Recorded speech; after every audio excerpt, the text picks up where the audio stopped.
Hey guys, welcome to the Money Mindset. In a very, very chaotic world like we are today, the one person who brings a lot of wisdom and equanimity into our conversation is Rajiv Thakkar of PPFAS, and he's here with me once again on the show. One of the more popular investors, fund managers, market observers, a student of the market over the last many years, purely because of his approach towards the markets. Rajiv, thank you so much for being with us on the Money Mindset. Pleasure being here. Thank you, Sonia. This is such a hard time for everyone, but I want to understand from you how you are navigating all of this because a lot of questions are thrown at you in general about the kind of cash that you're holding in your portfolio despite getting several opportunities in the market. But I want to know, what is the approach right now? Sure. So, first thing that we tell any investor who comes to us for equity investing is that have a minimum time period of 5 years for your equity investing. Now, all the things that that people worry about on a day-to-day, week-to-week, month-to-month basis, these get evened out over this 5 year period. Now, let us say someone started investing on 1st Jan 2026. Now, if that person is going to stay put till 2031, why does he care about when will the Iran war stop or when will Hormuz open up? Because oil prices will go up, come down, go up, come down in this period. Inflation will be high, low, GDP growth will be high, low, tariff will come, tariff will go away. So, as long as you look at equity investing as owning a part of wonderful businesses and staying put with them for the longer period, most of the worries go away. So I need to get the elephant in the room out of the way because this is something that a lot of people keep asking you, why you're not deploying in this market and why are you sitting on so much cash. As of the last fact sheet, 20% of your portfolio is still in cash. 19%, yeah, but close, 19%. yes. You want to, kind of tell us why? So people get paycheck in first week of the month or whatever. Now that money is for grocery, clothes, shopping, maybe people buy vehicles, buy homes. Does it mean that the day you get your paycheck, you run it down to zero? Answer is no, right? People have a annual spend that they make on clothing, for example. But some people, if you are a stingy person like me, then I would wait for the uh, discount period and I would bulk up. So in that period, I would probably finish my annual clothing purchase in that period. But I wouldn't buy every day, or I wouldn't run down my savings account to zero on day one. Same thing goes with equity investing. When upfront I'm saying that equity investing is for a minimum period of 5 years, you wait for the right valuations, right opportunities to come your way. The bank fixed deposit can be for periods as low as 7 days, 14 days, 1 year, 2 year. Equity is an asset class with zero maturity date or infinite maturity date. It uh, does not have a period when the company is going to give you back your money. It's perpetual capital unless they do some buyback down the road. So, in such a long dated asset, why should any investor be in a hurry to purchase it? And it's a significant capital commitment for most people. Let's say if you are buying a vehicle or you are buying a home or you are allocating substantial money to equities, you want to do your research thoroughly. Uh, you want the best features available or all the attributes which are there to your liking. You want the correct purchase price. You don't want to rush into something that you will end up regretting later. But is it fair to assume that you're holding 19% cash in your portfolio means you're expecting the markets to correct more before you get better opportunities? No, not really. So, one of the misconceptions I'll clear right away as far as the month of March is concerned. Uh, at the beginning of March or end Feb, it seemed like we had 20% cash. And at the end of March also, it seems like we have 19-20% cash.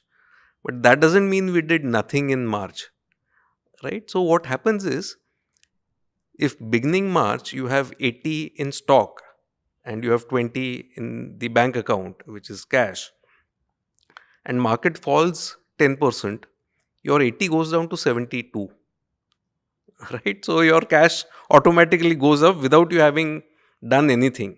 Now, of that 20, you have to spend a lot of money in terms of buying stock to even bring it back to 20. So, and we did not have any target range in mind saying we want to be 20% end of March or anything like that. We were buying aggressively in March. We have been buying in April as well. So buying is happening.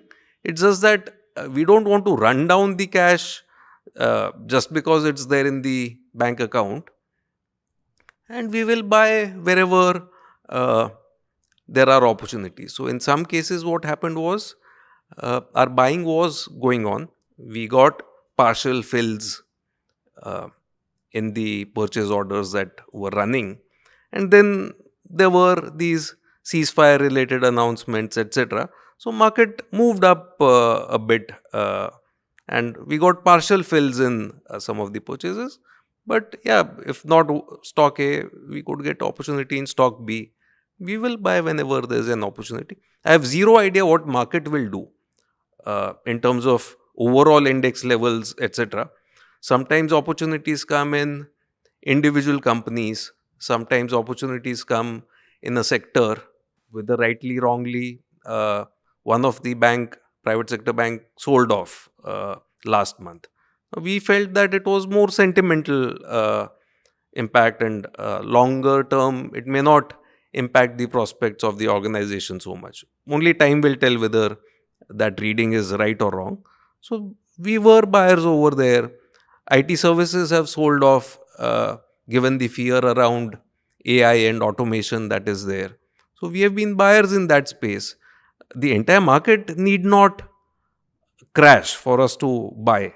It could be some sell off in an individual company as well. So one of the power exchanges sold off given the uncertainty around market coupling and all.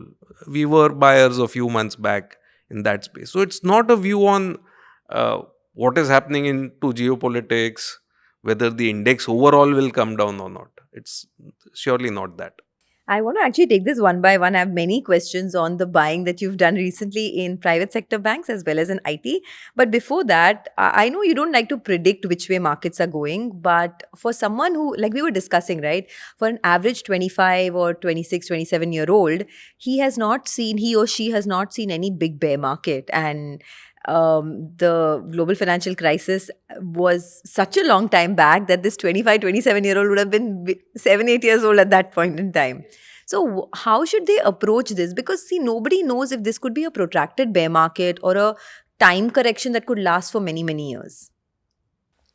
So the strangest part is that equity, which has no maturity date, it's a perpetual asset class, is an asset which people track minute by minute, second by second. So the moment someone buys a share, she will put it in the app that is there, which gives live quotations.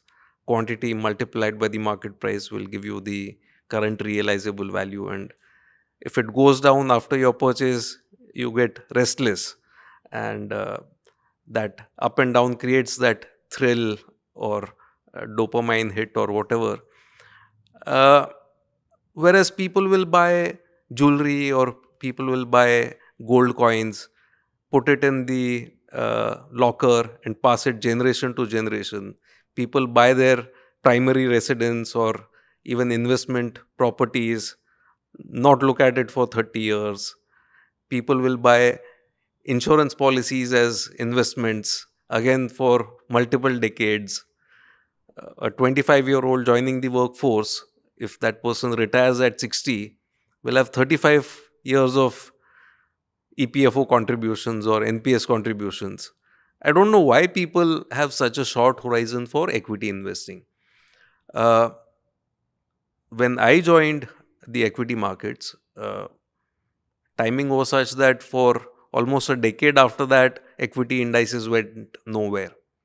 So, in 1992, at the peak of the Harshad Mehta boom, and some people would have seen it as a TV series and not lived through it.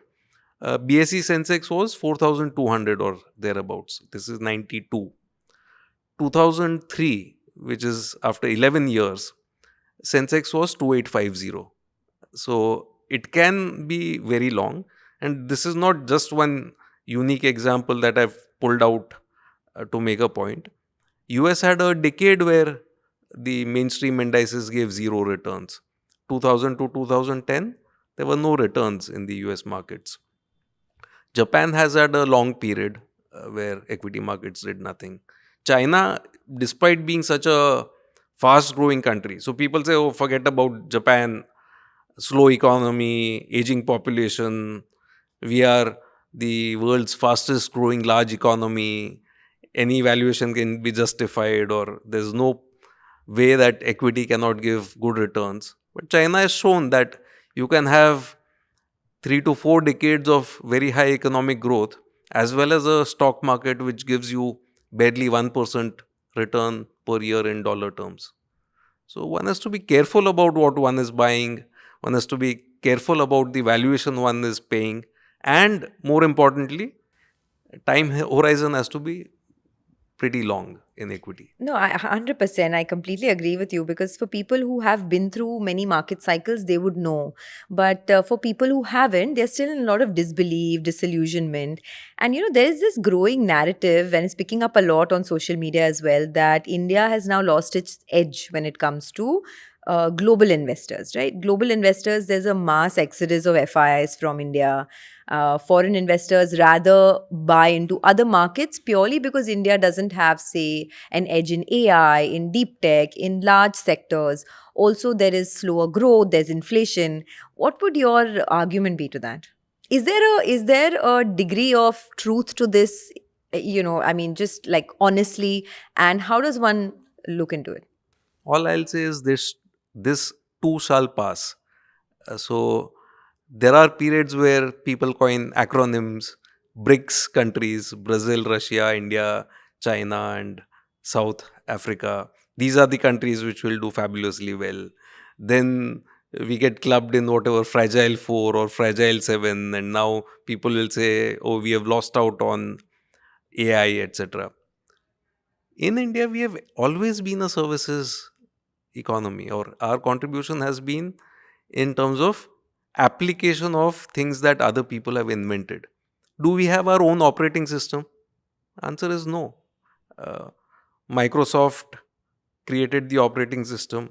Databases were created by companies like Oracle, or software programs were written by companies like SAP. iOS, Android were created by someone else.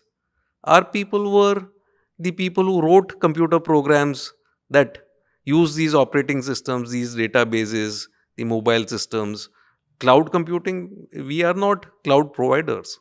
So that is But being that's not a provided great by. place to be, right? At some point, we need to keep up or at least make an attempt. The argument is that India is not moving out of being a services nation at all into say manufacturing of sectors like AI, deep tech. I mean, now if you count the number of large companies that are doing work, say from an Nvidia to a Palantir, if you look at the market caps, they are as much more than market caps of entire countries. So So, two small pushbacks on this, Sonia. One is this was always true, it's not a new thing. Now, if you were finding India attractive 5 years back, suddenly today there's no reason to wake up and say, oh, we don't have any innovation here, we are only service people. This was true 5 years back also. Whatever you are saying was true 5 years back, 10 years back. There's no change in that. So that is pushback number one. Number two, it's a journey. It's not a binary. It's not a 0 or 1, or it's not a on-off electric switch. If you read the book Apple in China, uh, over a period of time, uh, outsourcing happened. People in China developed skill sets. Those people changed organizations. Some of them went on to start their own companies. And then the whole ecosystem grew over there, and the innovation mindset and those kind of things happened. So, for example, Apple went over there for to do contract manufacturing, right? The Foxcons of the world set up factories. But somewhere down the road, you had the Xiaomi's of the world coming out of those learnings. So, if you look at the employee base of some of these global multinationals, a lot of them have people of Indian origin on their payroll. Now, earlier these people were sitting in somewhere in California and working for these organizations, but increasingly you have the global capability centers coming here. So, a lot of chip design is happening in India, in Bangalore, Hyderabad, and those kind of places. A lot of outsourced manufacturing is happening here. So, you read about the market share that India has gained in making iPhones here, and the value add is increasing. We are emphasizing domestic defense manufacturing. All these are stories, by the way, of last 12 to 24 months. We were saying make in India and defense is such a great theme. What happened to that? Is defense not a great theme now? So why is this narrative picked up then? These things move in cycles. So neither were things as positive as they were being made out 2 years back, neither nor are they as negative as people are perceiving them today. It's somewhere in between. It's somewhere in between, and you have to look at reality and remove that either rose tinted glasses or the dust on your glasses, and you have to see reality for what it is. So a lot of people complain that Indian fund managers wear these rose-tinted glasses and are constantly pushing investments in domestic, funds, etc. While the real opportunity is in global, because India is just 4% of the world GDP as far as the contribution is concerned. So, do you think there's some truth to that argument that a lot of fund managers are just just have confirmation bias, basically? Yes and no. So, this is something that we have been saying for 13 years now, or even longer. So, our mutual fund scheme launched in 2013. From day one, we have had an India Plus Global portfolio. We have Gift City offerings for global investing now. What you are saying is absolutely correct. India is 3 to 4% of global market cap. 96% of market cap is outside of India. And there are wonderful companies out there. And you need to invest in those to reduce country specific risk. At the same time, it's not that India is bad. India is a well diversified market. If you were investing in, let's say, Russia or Saudi Arabia or Brazil, it would largely be natural resources. Or if you are investing in Taiwan, it's largely one company, TSMC. If you are investing in South Korea, it's 2, 3 companies, large companies. Obviously, there are other companies, but most of the market cap is as narrow representation. In India, you have a whole host of companies and sectors. So that way, India by itself is not a bad market. You need to have an India Plus Global portfolio. Okay. Coming back to the changes that you've made in the portfolio, I was going through the recent fact sheet and you've added some weight to beaten down tech sectors, tech names, whether it's Infosys, HCL Tech. Do you believe that the worst is over in technology, or do you think that AI could further disrupt the tech space? My base case right now, and maybe time will prove me either right or wrong, so we don't know what the answer is. My current hypothesis is that AI improves the productivity by a large amount for software developers, but it does not take away the need for people to implement these things. There have to be people who have domain knowledge, who will give the correct prompts, who will fine tune the output, who will work with the AI tools to debug, uh, maintain these things, carry out improvements over time. And what happens is whenever something becomes cheap, the demand simply explodes. Let me give you an example. Stock brokerage rates used to be 2% way back in the uh, ring days, where Open Outcry and BSE had this ring where people would go and scream at each other to do transactions.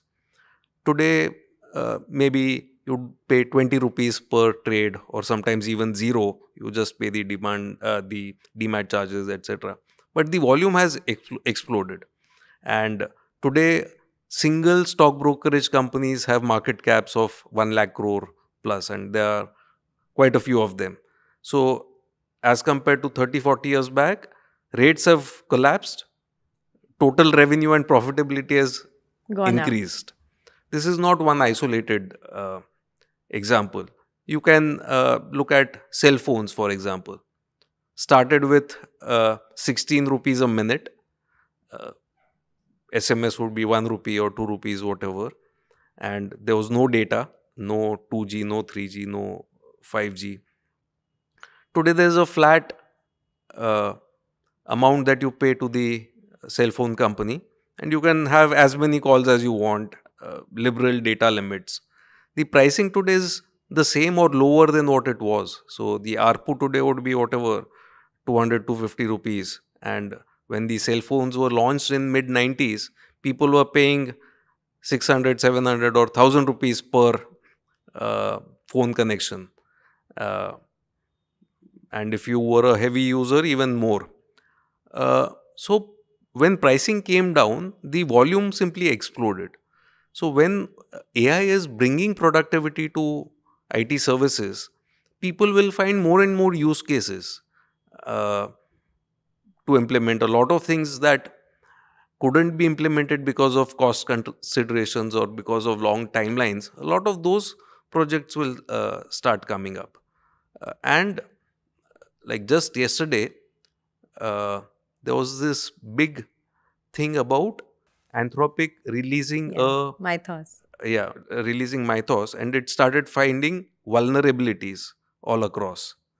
Now, what happens when vulnerability is found?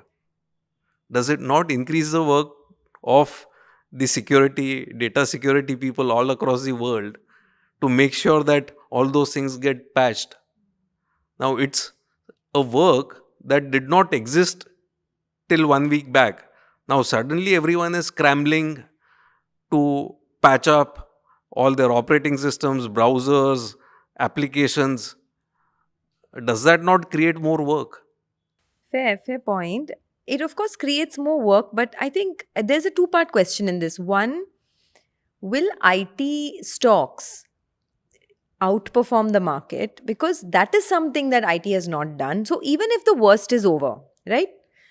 The second question is the worst over for tech stocks? And even if the worst is over for tech stocks, given so many changes with AI and the fact that it's taking away jobs and, whatever, disrupting companies, etc., will it be able to give disproportionate gains compared to the market?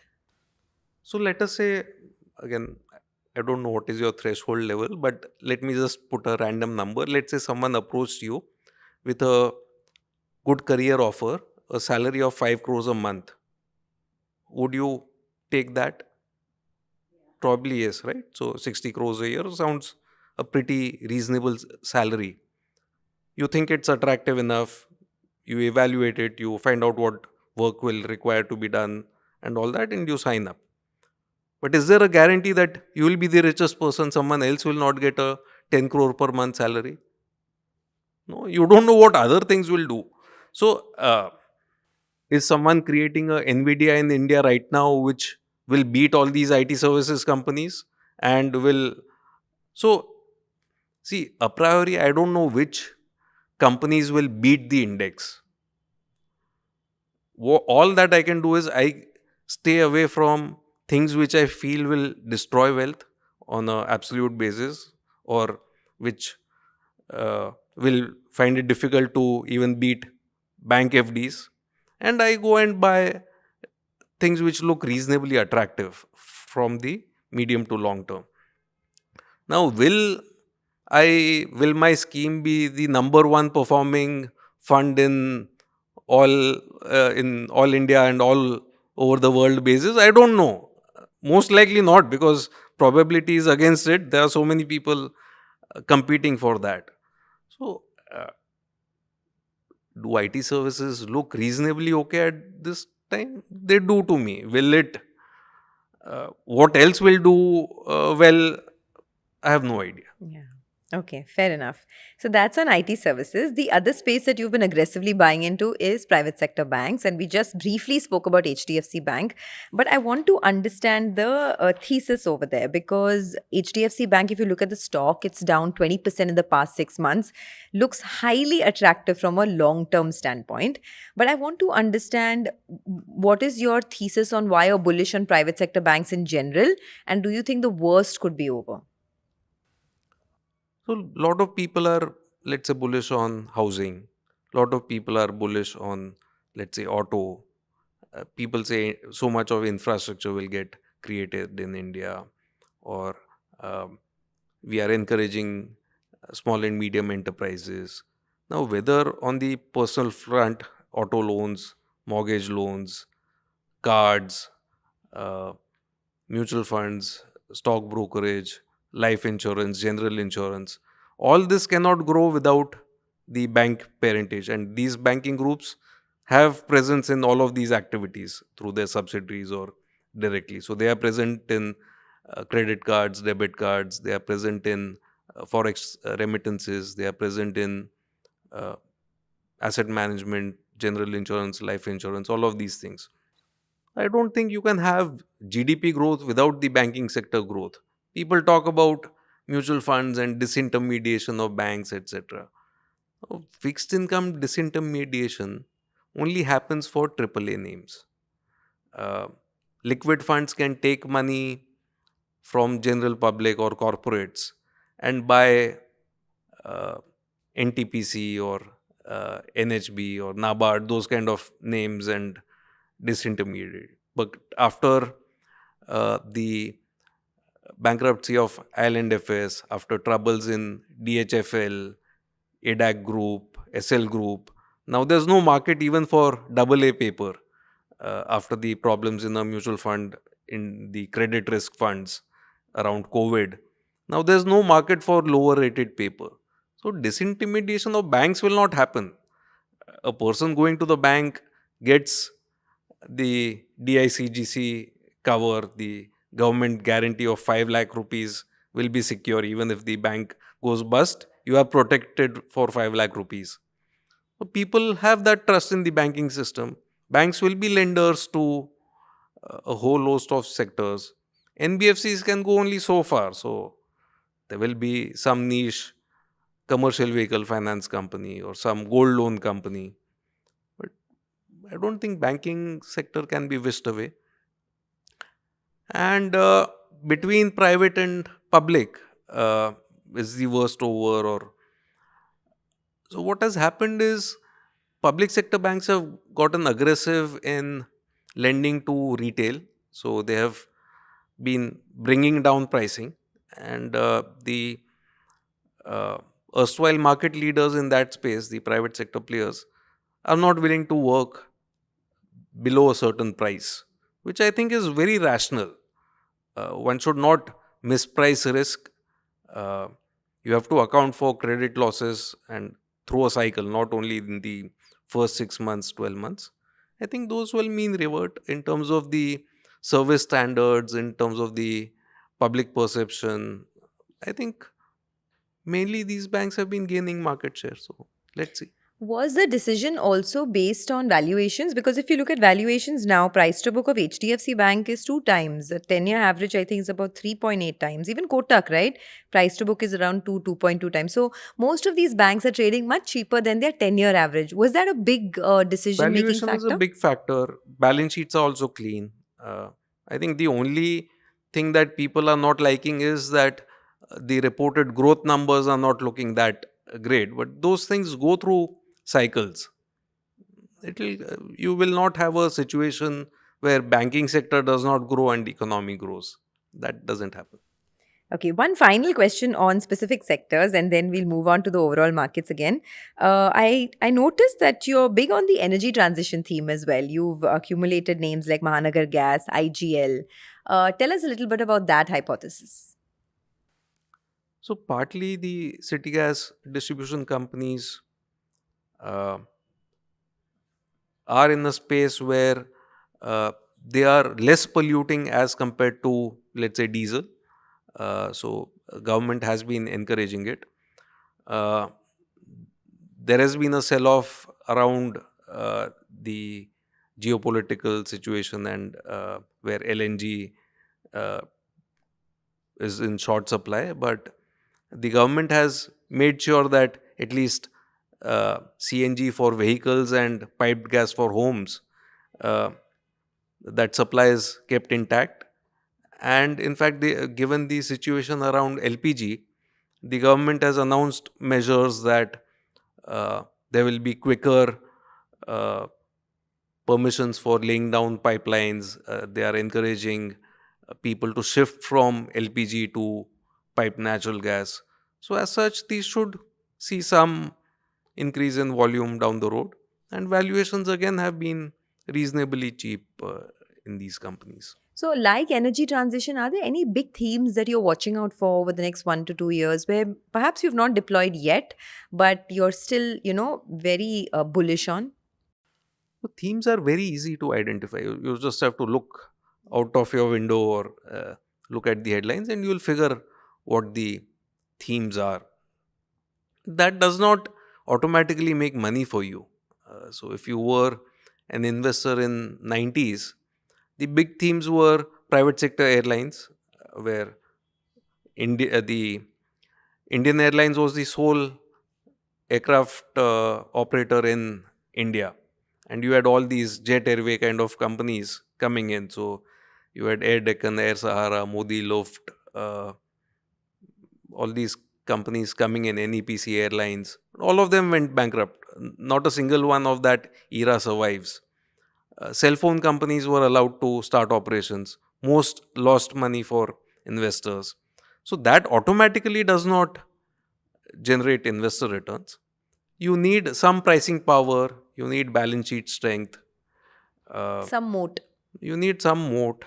Valuation should be reasonable when you purchase it. So, let's say, again, no buy, sell, hold recommendation, but Future Group and Avenue Supermart both are in organized retail.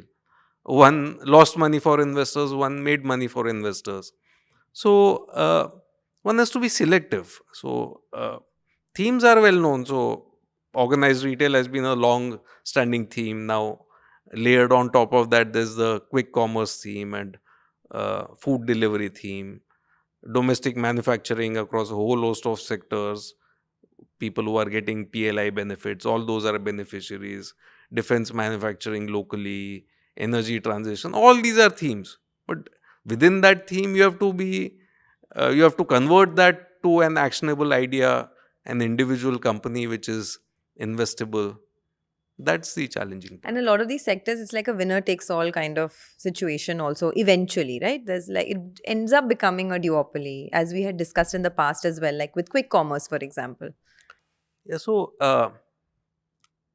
sometimes you may not directly buy a theme, or you may buy something which is an ancillary to that thing. So, for example, in the growth of stockbrokers, discount brokers, uh, depositories were beneficiaries of that theme.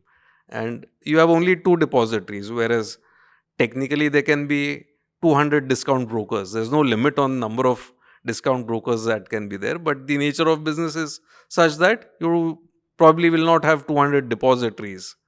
So you could choose a less competitive space within a theme, something which has pricing power or operating leverage in terms of unit economics becoming better as more and more volume comes in. Mm. Okay, now coming to the behavioral part, right? Because there is so much to learn from you on how to have a winner's mindset. Because I mean, it's for a reason that in a country of over a billion people, there are barely maybe 1,000, 5,000, 10,000 really successful investors. So, what are the two or three mindset changes or behavioral patterns one needs to have to become a successful investor? Some traits.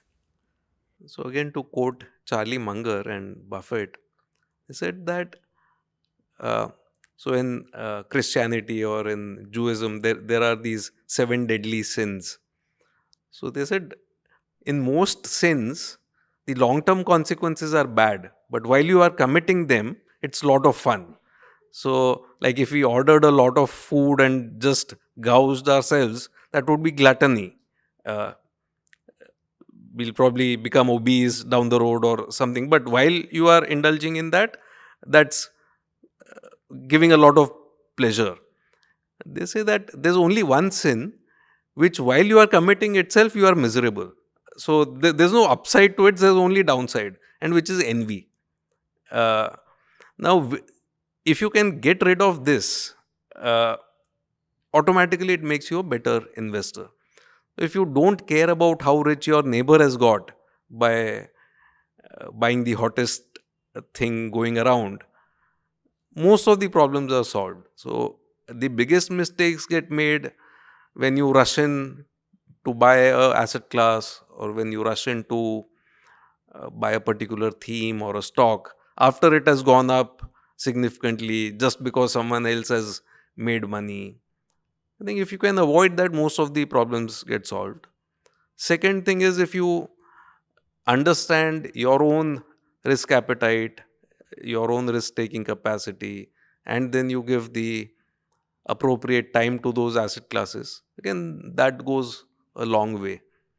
Uh, Biggest problem with equity investing is people get forced out of it involuntarily. Uh, if you are buying shares on margin, or if you are doing futures and options and you get a margin call which you can't pay, it will be forced liquidation. If people have not kept adequate emergency surplus, uh, typically job losses and market crashes come together. Now, someone who did not have a emergency corpus and COVID hit, and unfortunately, if that person's company was shedding jobs, and this person would have had to exit equity investments at the bottom of the market. So, as long as you can avoid these big mistakes, people should be fine. Uh, That's a bit of a slippery slope. I'll tell you why. Because I mean, I speak to a lot of retail investors, and when you're a when you're in the media, when you're a public figure, you get a lot of brickbats as well, as you would know. A lot of people tell me that it's very easy for you to say because you have a corpus and you have been in this market for so many years. But for people who are, say, just starting afresh, who have seen losses, who are still dealing with job issues, market is not growing, it's not easy for them to kind of imbibe these qualities of patience, resilience, waiting, playing the waiting game. What would your advice be to them? if you are dependent on coming to the stock market to get your starting capital, 99.9% of people will fail. I have immense amount of respect for Mr. Rakesh Jhunjhunwala, but people take precisely the wrong lesson from his life. Uh, People think that he talks about this. I came to the city with nothing in my pocket, no inheritance, and everything I built here. So people think in the first 10 years we'll speculate, and then we will create a big corpus, and then we'll buy the next Titan and we'll become billionaires. That's typically not the way things work. Your corpus comes from your profession or from your job, monthly savings, which you have to compound. If you say, I'll come to the stock market, the only money that I have is to open a demat account, and then the market has to give me all the returns, it doesn't work that way. So, what are the biggest mistakes you think investors make during volatile times? Volatile or non volatile, people come with very unreasonable return expectations. Uh, if the stock market is going to generate, let's say hypothetically,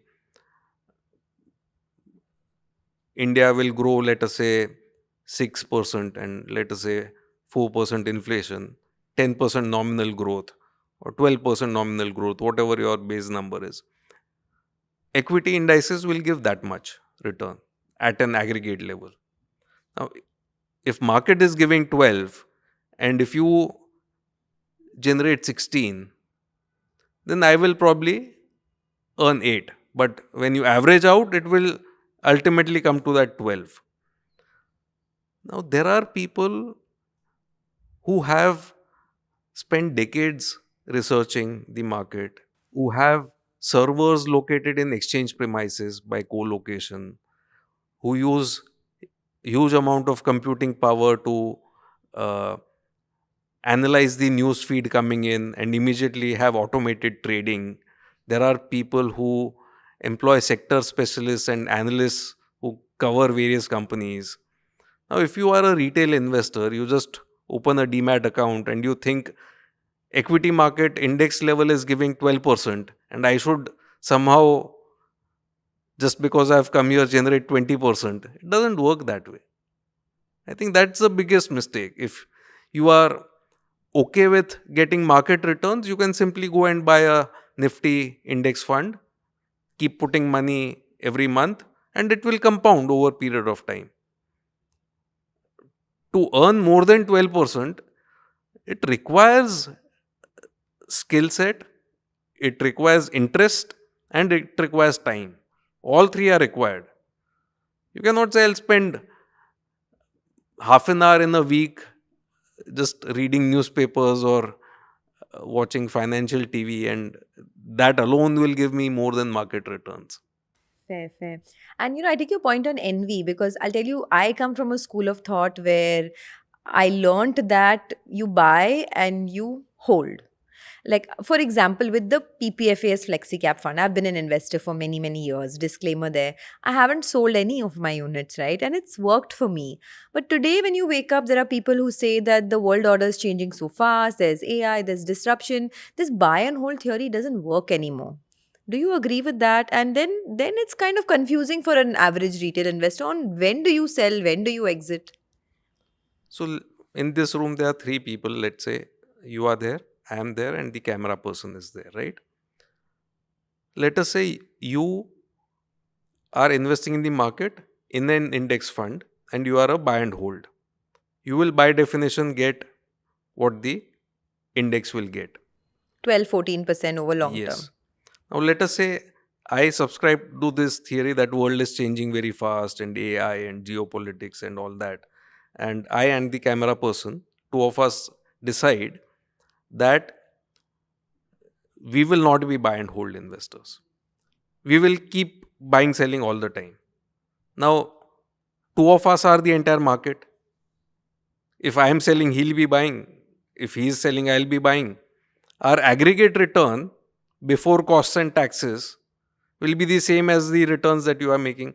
If I get a call right, he will get it wrong. If he gets it right, I'll get it wrong. Aggregate, we will end up paying brokerage, we'll end up paying STT, and we'll end up paying short-term and long-term capital gains. If world is changing and you are going to sell, let us say you are right, but there is some fool at the other end who's buying from you. If everyone is a seller, there's no buyer. The very nature of the market is there is a buyer and there is a seller. The aggregate returns will be market returns. That's mathematics. There's all the investors put together cannot earn more than what the market earns. It's like if two of us pull out a pack of cards and we start gambling. If you win, I have to lose. Money will not get created out of thin air. No matter how fast you churn, that churn will result in STT, brokerage, and short-term, long-term capital gains. So That's you all. subscribe to the buy and hold theory even For now. most people, there will be some smart people. Now, there will be some expert card player who's Spending spent all his time doing the 20 years research. doing this. That Yeah. person will take advantage of everyone else on the table and will win most games. Now, for that person, maybe it makes sense. But for 99% of the people, it's a foolish endeavor. The problem is everyone thinks that they are in that 1%. Yeah. Or they can be. Or they Eventually, can they be. can be. Yeah, I remember when I started this podcast a year and a half ago, Ramesh Zamani had told me that, you can create wealth in mutual funds, but real disproportionate generational wealth you can only make in stocks. And I went back home with that thought and I felt a lot of FOMO because I was like, I can't do this full time. I can't sit and research stock full time. I'm not a fund manager. I'm a journalist. This is what I do, right? But I felt, oh, maybe I should take some time out. But over the years, I've learned that I just get peaceful sleep by putting my money in mutual funds or in a PMS or whatever it is, right? That's the problem with Mr. Ramesh Damani. He makes it sound so simple. Listening to him, people think it's very easy, but he's one of a kind, right? Even I like, let's say, listening to Arijit Singh, but I can't make that effort outside of the bathroom. Like, I'll get beaten up. No, fair enough. But yeah, I mean, I take your point. I mean, and he as well feels that FOMO that, oh, if I'm sitting with 1,000 crores, there are my peers who have made 10,000 crores and 20,000 crores. So if he is someone who's going through envy, then who am I to, even get into that race, right? That's how I consoled myself eventually and just Yeah, stuck to even mutual I funds. console myself, yes. So you have all your investments in mutual funds itself? Yes, mutual funds and the stock of our own company. I don't have any listed equity.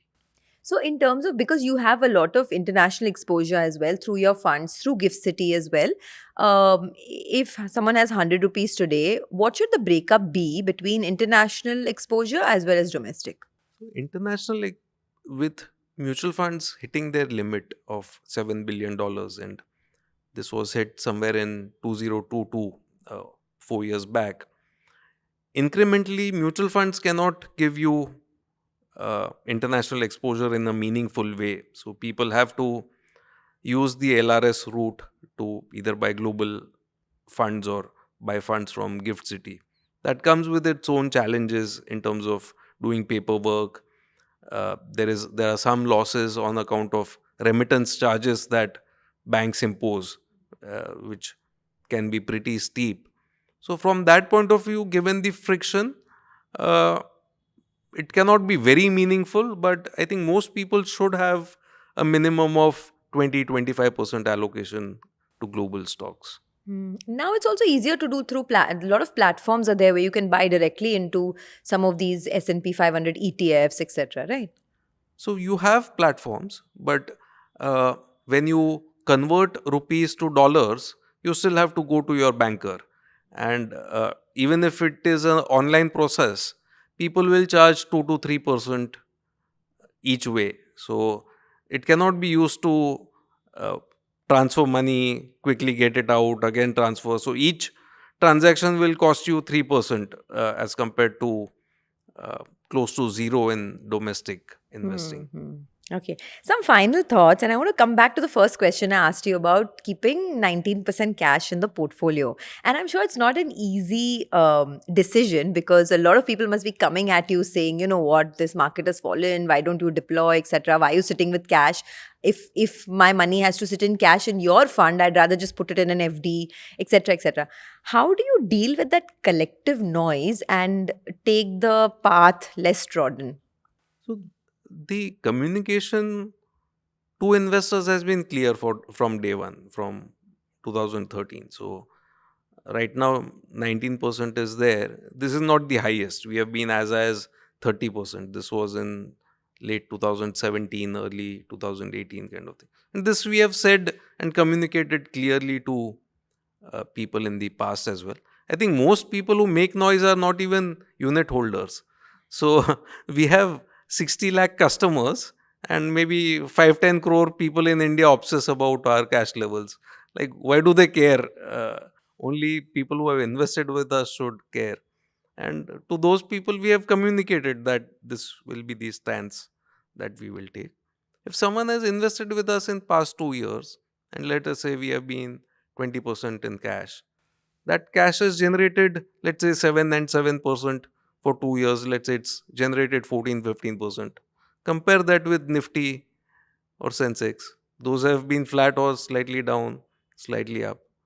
So, being in a hurry has not worked in the last 2 years. Now, uh, from the bottom, it may have gone up 4-5% or whatever, but those kind of moves keep happening. And as I said, in March itself, we've bought stuff in a meaningful way. In the first 10 days of April, we are talking on the 10th. We have been buyers in the market, so it will get deployed. Okay. So you plan to keep it at this level or deploy it through There's the no year? plan. It depends on the opportunities which come our way. So if I get the right security at the right price today, I will bring the cash level down to zero right now. Okay. Final thoughts. I remember, the first person who actually introduced this concept of equanimity to me was you, and I try to use it a lot, even in my daily life, not just in my investing career. So thank you for that.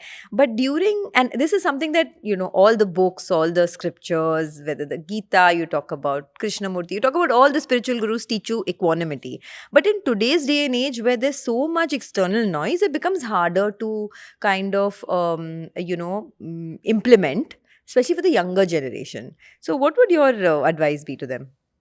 First thing is stop stimuli coming in. So I think people who do meditation practice, or there are these retreats. So the Vipassana retreat, for example, is a 10-11 day retreat where you don't have access to newspapers, TV channels, cell phone.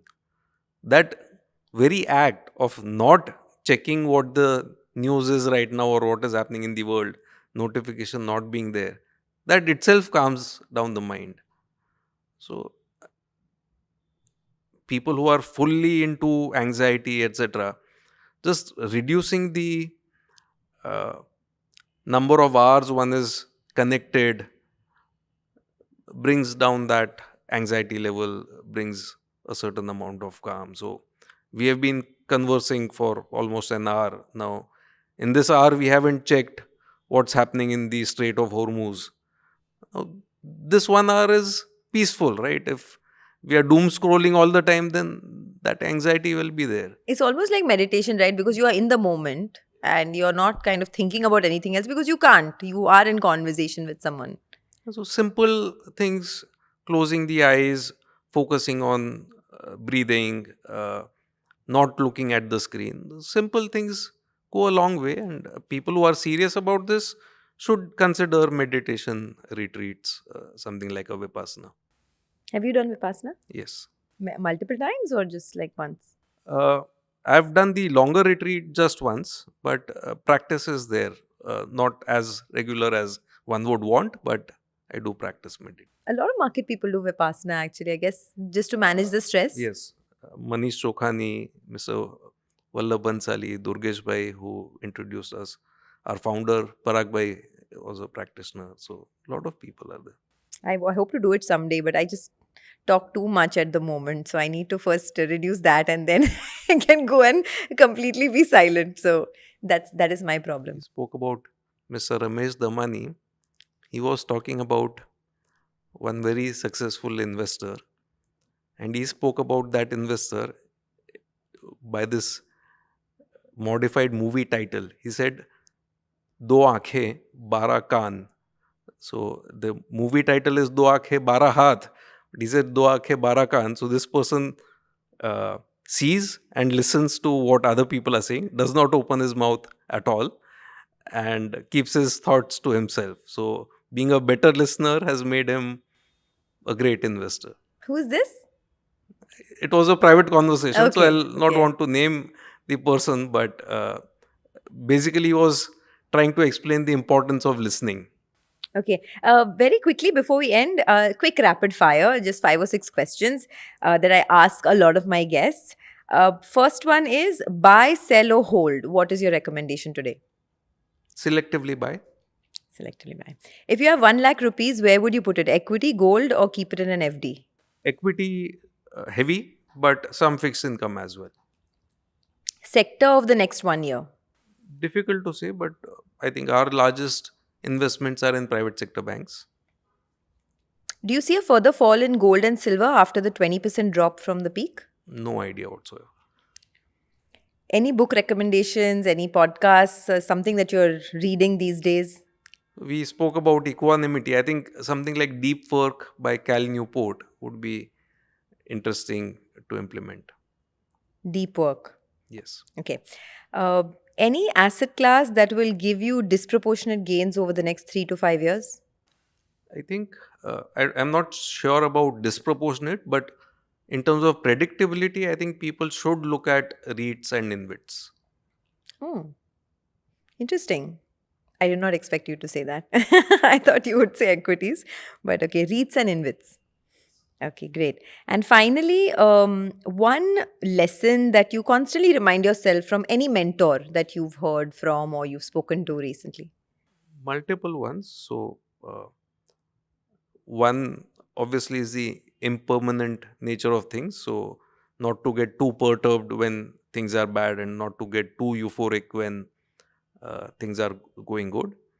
And the other thing is, we've spoken so much about cash, the option value of cash. So, if there's some money in the bank account that allows you to buy any unspecified asset at an unspecified time, at an unspecified price.